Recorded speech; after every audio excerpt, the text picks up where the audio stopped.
更何况这件事情是发生在10年前，未成年人之间无法构成犯罪，而民法、未成年人保护法都讲求证据和时效。最重要的是，这件事情对肖楠楠造成的后果并没有体现在实体上，人格和精神上的损伤，我觉得用诉讼去衡量是很困难的。哎呀，我还真就不信了，一种集体的恶，法律居然拿他没办法。法不责众，我觉得很难。哎，你呢？我觉得秋华说的有道理，咱先看看，看看这肖楠楠今天是什么诉求，他是想上庭啊，还是想怎么着？问清楚再说。秋华说的有道理，这件事儿我知道，不用你说啊。我说错什么了？好像都说错了吧？他问我的嘛。肖女士、杨先生，我们想了解一下你们今天来的真正诉求，是否是想让当年这些伤害你的人得到法律上应有的惩罚？不，没有，我没有想过要惩罚他们。那您来找我们的意思是？是他建议我寻求法律的帮助，要他们一个道歉。对，是我的意思。他们当年那么残忍地对待过楠楠，把楠楠永远地改变了。哪怕他们不受到法律的惩罚，对楠楠说声对不起，也是应该的吧？我觉得楠楠如果得到他们的道歉，或许会从当年的阴影里慢慢地走出来。就一个道歉也太便宜他们了。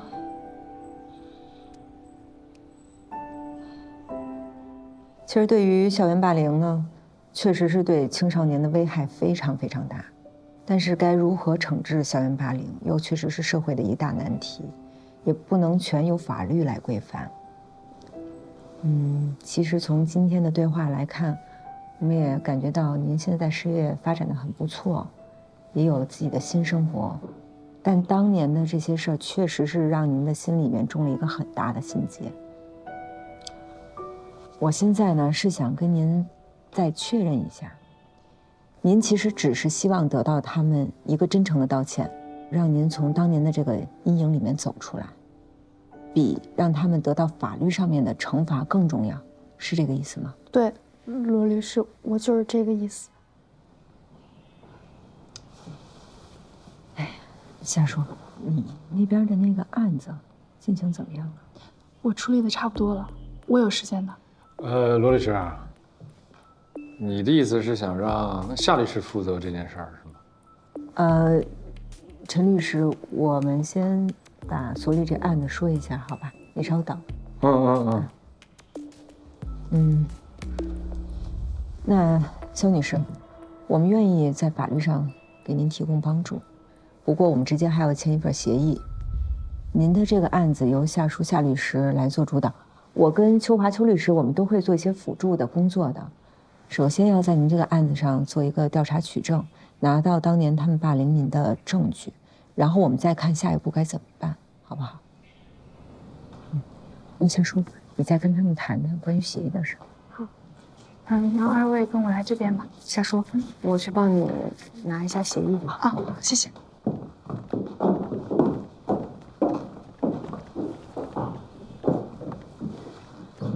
说吧，陈律师，什么事儿？出来聊两句。什么事儿？什么意思啊？这案子你不经手啊？不说了夏叔吗？夏叔什么工作能力你又不是不清楚，你让他跟，不靠谱啊。所以我说让秋华帮忙嘛，怎么我说话你都不认真听呢？我听清楚了，但是我给你介绍案子，你让我跟别人打配合。咱俩呗，又熟，好沟通，对吧？咱俩？对呀。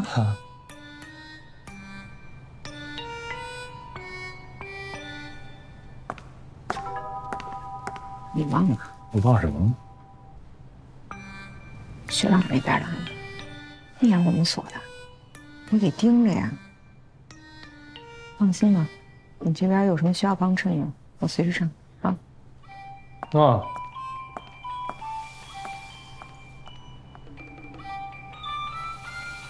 曲老师跟我有什么关系啊？方瑞，撤，拿着我衣服啊。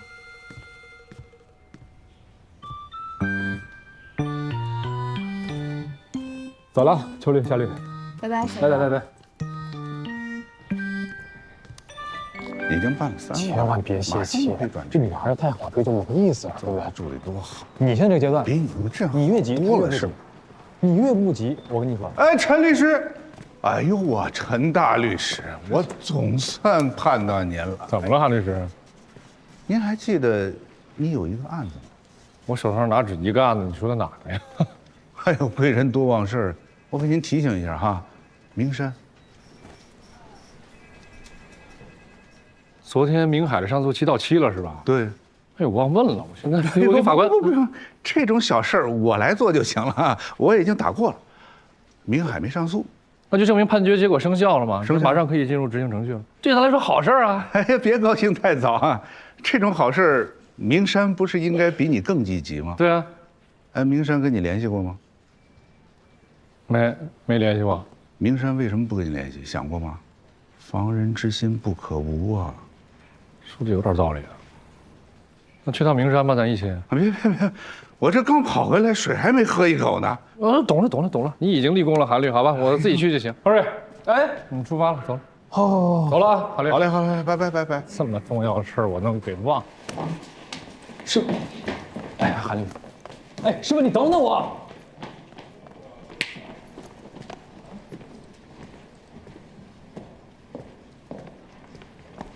你是说明山一直没过问？是啊，上诉以后连一个电话都没打过。老韩，这种情况不胜诉，明山急，别人不急；一胜诉，明山不急，别人都急。你可得注意啊！放心吧，他们那点小把戏哪能瞒得住我呢？我注意着呢。你注意谁了？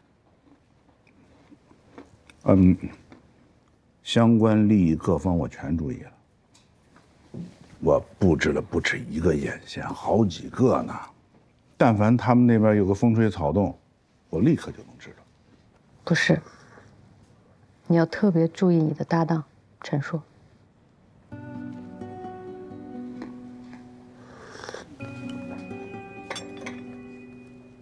你是说，陈硕有可能卖身投靠，出卖所里的利益吗？不是，我是怕他财迷心窍，该圆通的地方不圆通，只顾着看自己的利益了，反而给所里带来更大的损失，明白吗？放心，看着他油滑，在我面前他就是个弟弟。但是有件事我得说道，这个案子全凭我在那儿盯着呢，这代理费才分我20%，咱们所里像我这样富有自我牺牲精神的律师，你能找出第二个吗？哎呦，得了吧，老韩啊，别在这儿占了便宜还卖乖好吗？您不就是长了个眼吗？啊，这个案子不是人家陈硕自己打的。还20不少了。新来的总是香的。哎呦，老帮菜再出力也不讨好。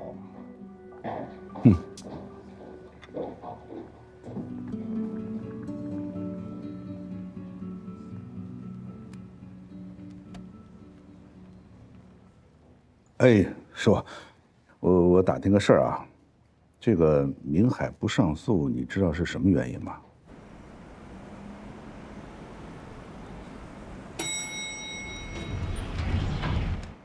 哎呦，孙总，等您半天了。哎呦，二位，抱歉，我今天呢1天的会，我现在还得赶场。汇报一下情况啊。哦，跟法院这边确认过了，明海呢没上诉，判决已经生效了，咱们这边是不是可以进入执行了？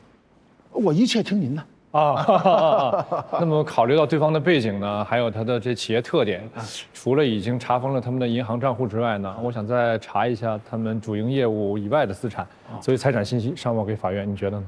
我呀，一切都拜托二位，拜托了啊！抱歉，我得赶紧赶紧走。哎，抱歉。哎，随时电话联系。好嘞。哎，走。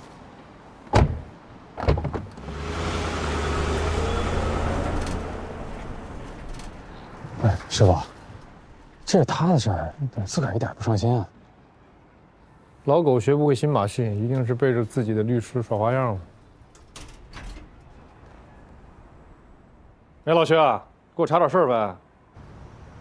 师傅，我有个同学啊，现在在德仁所当律师，他们所刚刚接了那个明海的案子，所以需要的话，我也可以跟他们打听打听，看看明海跟明山近期有没有什么接触。不可能说的，人家代理的明海，不是他代理的，是他所另外一个律师代理的。他那功夫一直被人打压着呢。这么说的话，可以问一下啊。行。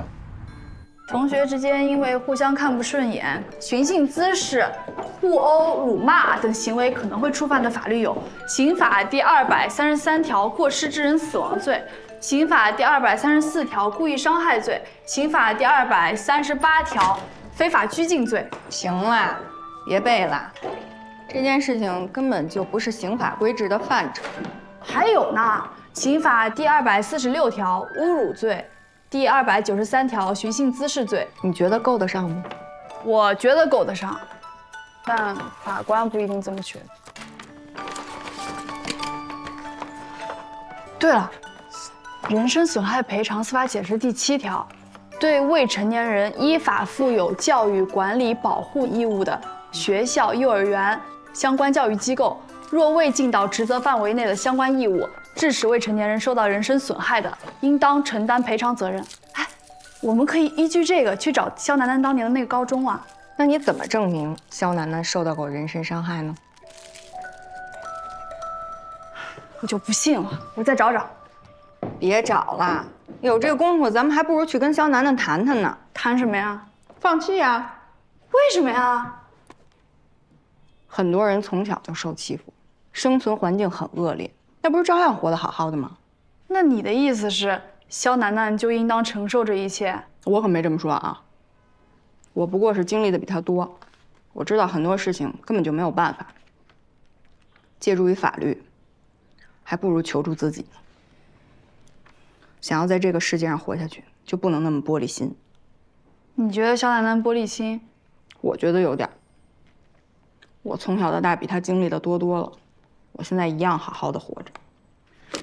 秋姐，你说这话我可没办法赞同。就是因为跟你想法一样的人太多了，所以大家才对社会上的弥漫的恶视而不见，让那些坏人、坏孩子肆无忌惮。可是你管，你能怎么管？刑法、民法、未成年人保护法、治安管理处罚法，你刚才不都查了吗？那就算没办法让他受到法律上的制裁，那总得让他受到道义上的谴责啊，让他当面向受害者道歉，让受害者得到精神上的抚慰，难道不应该吗？应该，只怕是很难做得到。那我倒要试试。你先吃饭吧。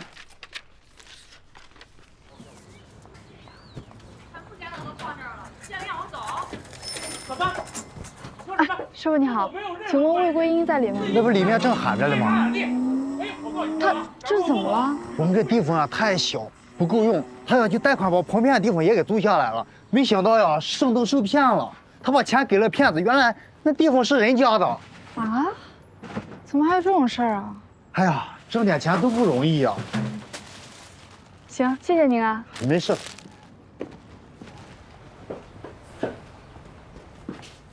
您好，请问魏桂英在吗？什么事儿啊？您是魏桂英？对啊。魏女士您好，我叫夏舒，是英华律师事务所的律师。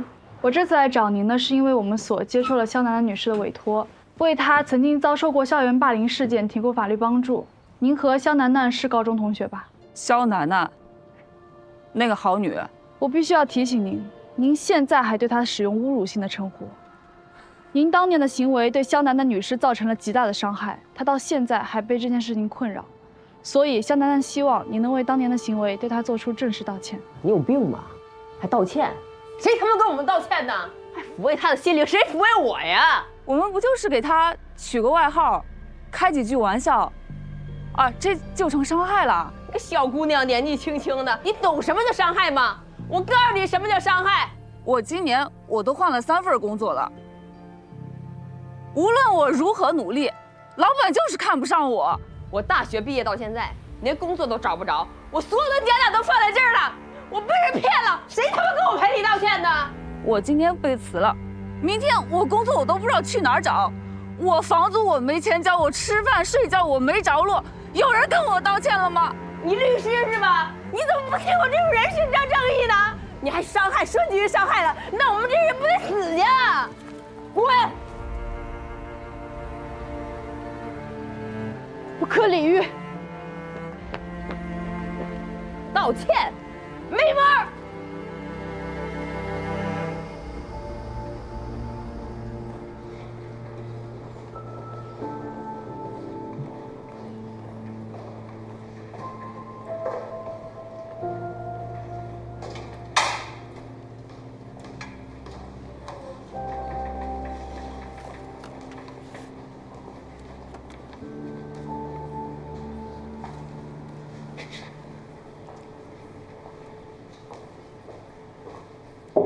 你好，肖楠楠，哎，请坐，请坐。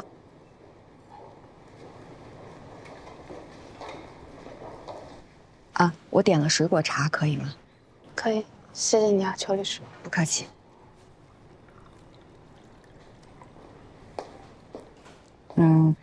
今天请你过来，就是想随便跟你聊聊。我们夏舒律师根据你提供的名单，找到了几个人。但是结果你应该也能想象得到。那我就跟你直说了，他们是觉得当年年龄比较小，不过是随口跟你开了几句玩笑，而且你家里条件又比他们好，他们做事情难免对你有些敌意，在那个年龄阶段有那样的心理动机也是可以理解的。邱律师，你的意思是说，那些事情构不成对我的伤害？这一切都是我过于敏感，不是生非，是吗？不是，我不是这个意思。他们当年对你做的这一切当然是不对的。我想表达的意思是，有的时候生活就是很残酷。你要是想活下去，就得把自己的心脏变成一张粗筛。把那些细小的东西都筛掉，你能做的就是让自己的内心变得更强大。只有你变强大了，别人才不会伤害到你。那还要律师干嘛？还要法律干嘛呀？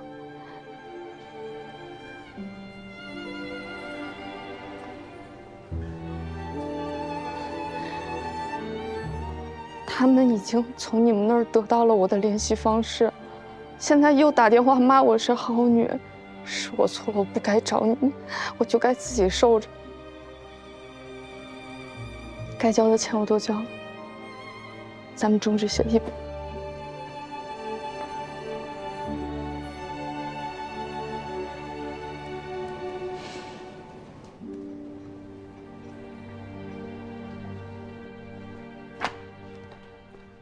夏舒，肖楠楠要终止协议，你知道吗？什么？为什么？为什么你不知道？你去找肖楠楠的高中同学的时候，是不是把她的联系方式告诉他们了？我是告诉了其中一个人，但是他说他要向肖楠楠道歉，我才给他的。我一猜就是你，你这智商又倒回去了啊！他们哪是要跟肖楠楠道歉呀？他分明就是要套肖楠楠的联系方式，然后传播给其他同学。现在已经有好几个人打电话骂肖楠楠了。这人怎么这么坏呀？那怎么办呀？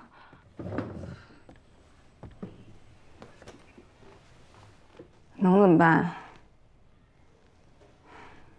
终止就终止呗。反正这个案子咱们确实也做不了什么，终止协议对于肖楠楠来说，没准也是好事儿。那不行，就这么放弃了？我再给他打电话劝劝他。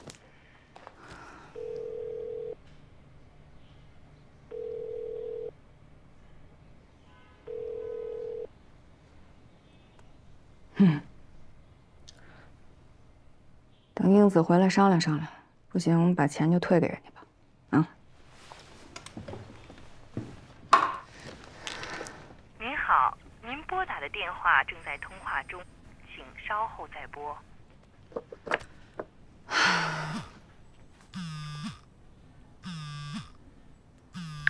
喂，郝总，怎么了？夏叔，马总跟杨总这边的情况，我想跟你对一下，你有空吗？我现在有个案子比较麻烦，暂时走不开，要不你晚上过来找我吧。是这样啊。哦，那我知道了。哎呀，谢谢兄弟了，哥欠你的，哥心里有数，啊，咱们来日方长，那就先这样。哎，好的好的，再见啊。真的假的呀？两家早勾搭到一起。明海把明山钱还了？那没有，只是走得很近。昨天司明山还去了明海集团，而且这个明海的老总亲自下楼去迎接，俩人谈笑风生。聊什么？那谁知道？我这小兄弟就是明海集团里边一个部门主管，他只知道明山去人了啊，聊什么，干了些什么。这个协议达成之前，他不可能知道。律师在前面冲锋陷阵，当事人把律师给卖了，图什么呢？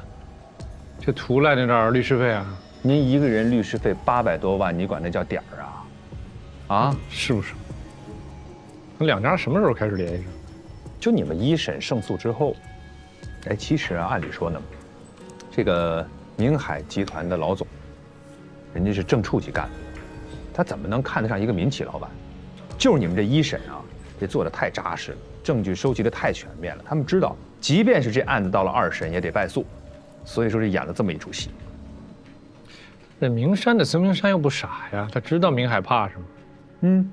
那所以嘛，不论是明海的态度怎么变，明山的核心诉求不会变的，他就是要让明海还钱嘛，就是这意思。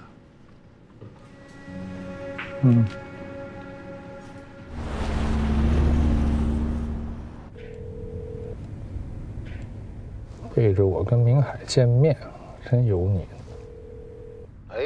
哎，孙总啊，哎，你好，你好，我陈硕啊。关于明海的情况，我找的公司查的已经差不多了，说他们是在平陵买了一块地，内部情况呢说是要盖个宿舍，但具体什么用途也不重要，重要的是呢，这块地啊，目前还没有被封，其财产价值足以覆盖大部分的债权。您看这情况，我们要不要尽快提供给法院啊？还真找着了。哎，提供啊，这些人呐是不见棺材不落泪，他们不主动的执行判决，咱们就申请执行。哎，那就提供给法院了啊！还有一点，孙总，很重要的一点，就是咱们之前的代理协议里边有说过，我们双方呢需要建立一个共管账户，去收取给付款，还有就是执行款。那现在马上要执行了，您看您这边方不方便派一个人跟我对接一下这个事儿啊？可以呀，你说什么时候？那越快越好啊！不，明天成不成？行，明天我就派人过去啊。那您先忙啊，我等您的人。你对我不义，就别怪我对你不如人。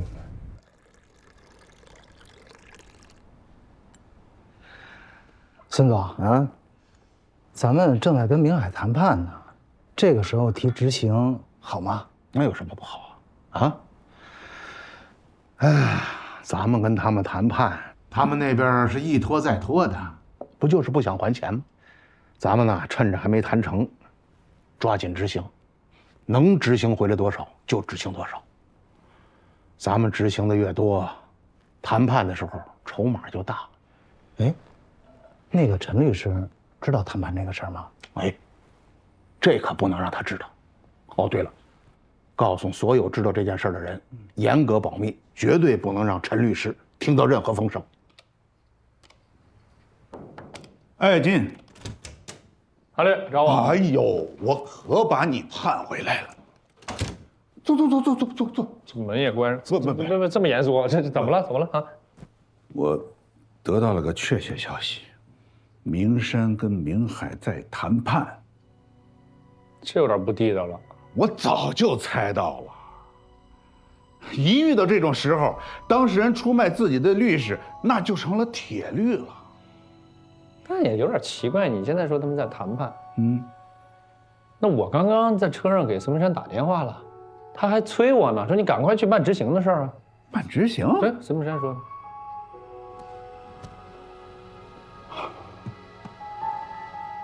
这就说明他们谈判没成功。那没成功怎么了？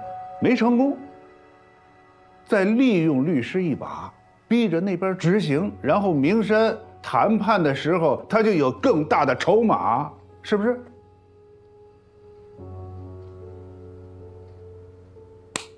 我就没想到这一层。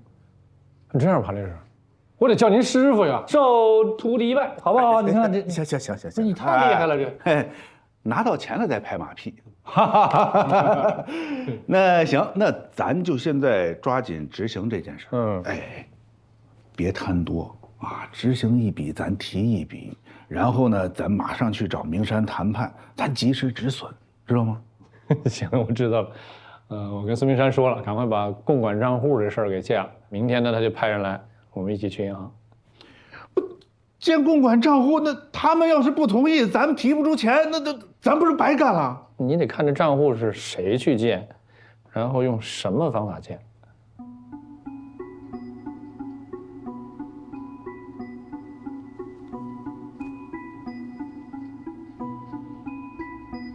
陈叔，不能这么干。不怎么干了？风险太大，容易被人抓住。韩律师，你这操心了。我陈硕呢是律师，违法的事儿我肯定不干。还有啊，只要他们履行协议，这共管账户那就只是一账户。兄弟，你听我说一句啊，你听说过哪个律师打了个一审就能挣个1800万的？打一开始我就知道，明山的这个标他就是个噱头，他就是引着律师上钩的。兄弟啊，咱现在降一降。咱就只要个100万，这事儿还好商量，你说是不是？我能赚800万，但我只要100万。要不说你年轻呢，老话说得好啊，两鸟在林不如一鸟在手，挣到手的那才是钱，挣不到手的那就是纸上个数字。韩律师，这件事呢，我就按协议办事儿，我只要我该得的。如果你担心的话呢，你可以把这事儿上报到所里边，你看所里边怎么说，行吗？我上报干什么呀？不，你能多挣，我也能多分，是不是？那不就结了吗，老哥？啊，不用担心，我这边有任何进展，我第一时间跟你说，行不行？行了，好了。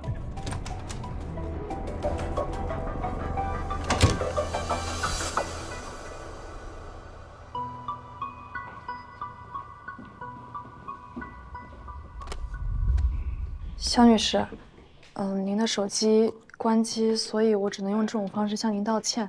您的电话我不是有意泄露出去的，确实是我处理的太草率了，不怪邱律师，实在是对不起。说吧，什么事儿？你这儿咖啡不错呀。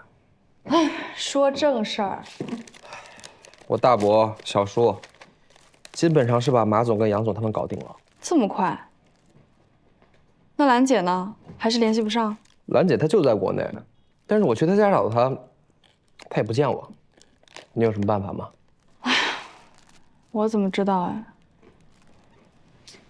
我再想想吧。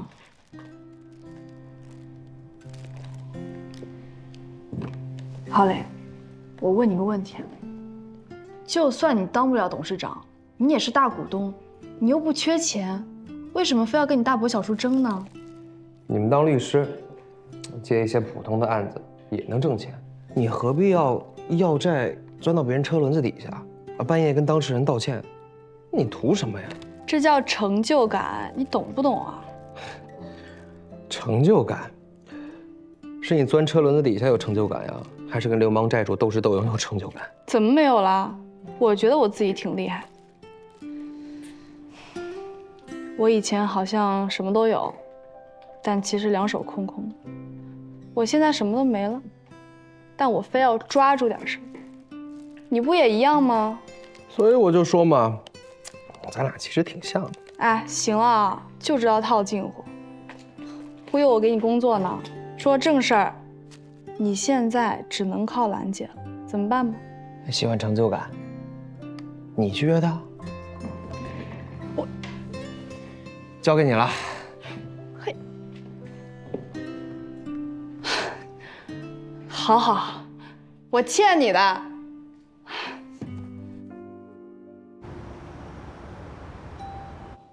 师傅，名山集团董小姐，这是我师傅。陈律师，董瑶，叫我小董就行。不，还是叫董小姐。你好，你好。你好。不好意思啊，今天还特地让你跑一趟。没关系。身份证、授权书都带了。都带了。行，师傅，跑腿这种小事交给我。小事？名山集团哪有小事啊？名山集团的事儿都是最重要的，必须我亲自出马啊！银行那边我已经联系好了，过去占用不了你多长时间，咱就能办完，好吧？好。来，您先。我给你拿车。不用，好好工作，少偷懒。董小姐，这几份呢，就是咱们双方建立共管账户需要签的协议，我们量程所已经盖好章了，你看看有没有什么问题？没问题的话，你们把名山的章一盖，咱就交给银行就好了。好，那陈律师，我看一下。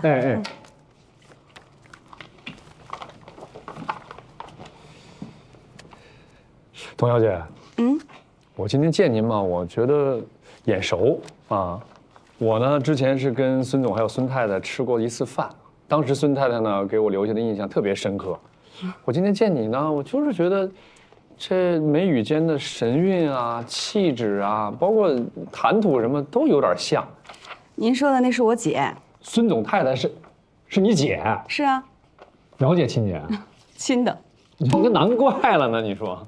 哎，我当时我还想呢，我说这孙总这是怎么积来的福分啊，娶到这么好的老婆。哎，今天一见你，我知道我有点孤陋寡闻了。哎呦，您可别开玩笑了，我哪能跟我姐比啊？我姐找了我姐夫啊，这辈子都不用愁了。这哪像我啊，30多岁了，还在给我姐夫打工呢。您千万别这么说，您这优秀着呢。协议是不是没什么问题啊？没什么问题，我盖个章。好。哎，对了，陈律师，那你是什么时候见的我姐啊？那会儿我应该已经进公司了。具体什么时候？我想想，不久前。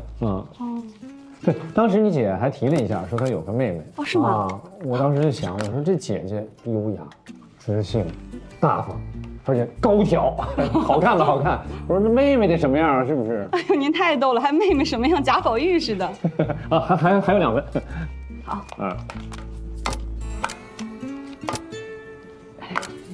我算是知道我姐夫为什么愿意跟您合作了。这就是业务能力一般，嘴甜。陈律师，你好，来了。你好。我今天来呢，刚才在电话里说了，就是办理一些共管账户的业务。这个就是名山的财务董小姐。您好。那你们2位跟我来吧。可以啊。这位请。董女士您先。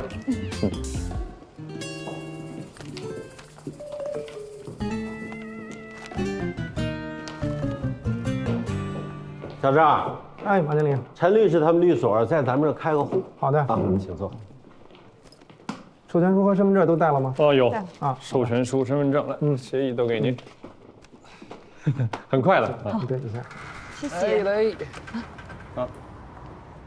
2个优盾啊，你1个，我1个。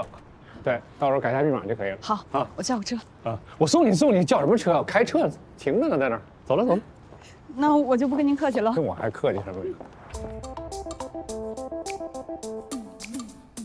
这就是我们申请执行的材料，刘法官。你们都调查清楚了吧？这些房产和土地完全属于明海，没有合作开发或者其他权属问题吧？没有，我们查清楚了，您放心。我们研究一下，尽快进入程序。好的，您受累，刘法官啊，别麻烦，再见。这一天还真够忙的。买碗，买东西才行。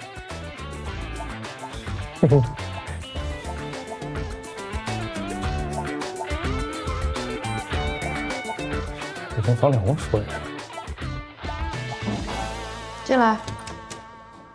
老李，哎，陈律师，有事儿？不打扰你了。不打扰，不打扰。我就汇报一下明山的案子的一些进展。坐。好。现在呢，一审胜诉了。对方也没上诉，一审判决结果已经生效了。哟，那得恭喜你啊！这是在咱们所和您的大力支持之下，我才能取得这样的成绩。我谢谢所里边。陈叔啊，对方不上诉，不见得是件好事。也许转移了一个战场。什么意思啊？现在啊，有很多的当事人，他们不习惯于用法律来解决问题，都习惯于用权力来运作。他们不上诉，不代表他们就复判了。也许人家换了一个玩法，比如说私下里用其他的手段来和我们的当事人勾兑。方律师好像还真像你说的这样。胜诉之后呢，我就找人查了一下，这两家老死不相往来的企业啊，突然变得一家亲了啊，没事就私底下接触，就像你说的勾兑吧。但关键是呢，这孙明山跟我只字未提。我看样子你都想到前面了，姜还是老的辣，方律。现在啊，的太多人都缺乏这种契约意识，打官司的时候找律师，把律师当枪使。一旦事情有了转机呢，人家就会踩着律师往上爬，最后结果就是一脚给律师踹。那照你这么说，是不是我们现在担心的这种情况已经出现在这案子里边了？那怎么办啊，方律？我没这方面经验，你肯定是比我知道的多，怎么办？明山对你只字未提，就一直瞒着你呗。对，昨天跟他们通电话，只字未提。那执行呢？他们还执行吗？催我来啊，让我快点儿。我今天去了趟法院，提交了申请。这样的话，那就说明他们双方还没有勾兑好，目前他们还是需要律师的。既然人家没有挑破，我觉得你不妨也不要说破。抓紧时间督促一下法院，赶紧执行。但是有一条特别重要啊，执行回来的钱一定要掌握在自己手里。哎，我记得签合同的时候是不是要建一个什么共管账户来着？是吧？对，建好了。今天跟他们明山的会计一起去银行开好了，已经开好了，那就不好办了。怎么了？共管账户如果没有对方的允许，这钱我们还动不了。能动。能动。能动。我今天呢，把双方的建立共管账户的这协议呢提交给银行，提交的这协议是正式的，也就是说真的。这明山的财会呢，拿着张咔咔咔咔就都敲上了。只不过我提交的时候交了2份，这2份是我们阳城所的权限更大，只要我们想的话，随时都可以撤销他们的权限。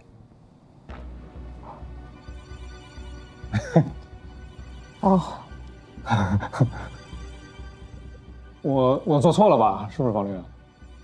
没有，陈叔啊，你留着一手，特别好。哎呦，行，你就吓死我！你刚才那么看着我，我以为我做错了。有您这句话我就放心了。汇报完毕，那我去忙了。那行，打扰了，方律啊。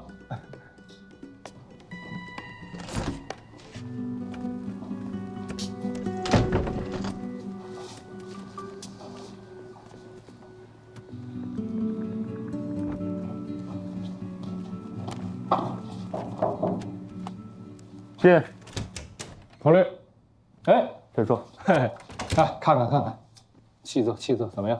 挺好的，怎么了？上次你说这万和案需要人嘛，说我气色不好，让我养养，现在养好了。而且你看这明山这事儿呢，一审也胜诉了，我现在闲着没事，我可以加入万和案了。虽然明山案胜诉了，但还没有执行呢。执行的事儿没事儿吧？我刚刚跟这个方律师商量完，没有什么事儿了。现在万和是关键。那我觉得啊，这万和案跟我之前看过的一个案子特别的像，筑城案。所以呢，你就让我加入呗，我肯定能帮上大忙。志硕，你但凡早一天跟我提，我都能让你加3儿。但是现在呢，这个团队已经满员了，案子大，利益大，加你一个人就会少分1份钱。你呢，站我角度替我想一想，我真的没有办法和其他的合伙人交代。嗨，你放心吧，陶律，我肯定不会让你为难的。我就是想为咱所里边尽一份我自己的绵薄之力。我太了解你了，陈硕，你是想多挣1份钱，一个明山案就可以了啊，差不多得了。你被看出来了，还是陶律师你了解我？那行吧，反正你这有任何需要的话，随时呼唤我，好吧？没问题。好，我先走。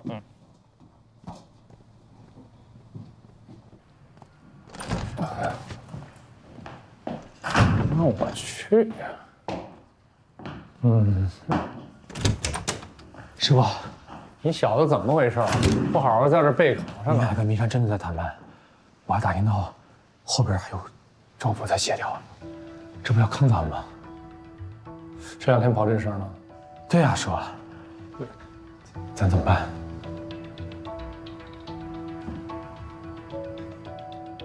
我自己看着办吧，我出去一趟。你去哪儿啊？谢谢。备考。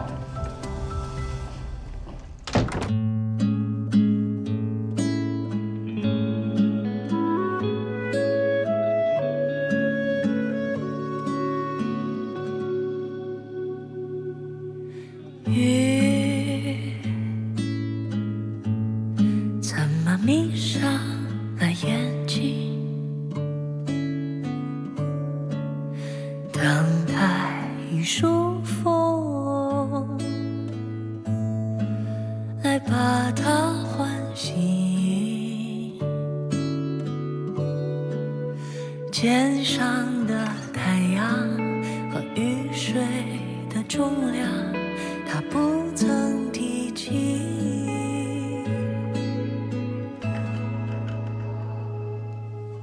雨飘飘荡荡，不着痕迹，轻语之间，它来去不语。我习以为常的宁静，是看不见的云给我隐蔽。那一片洁白的柔软的云朵，挣脱着风和雨，晴和阴的诉说，在明暗间来回的沉默的穿梭，一点微光会让它穿透。那一片爱情的口中的云朵，微笑那人世间的苦涩与过错，它懂我所有的笨拙和执着，在我们的天空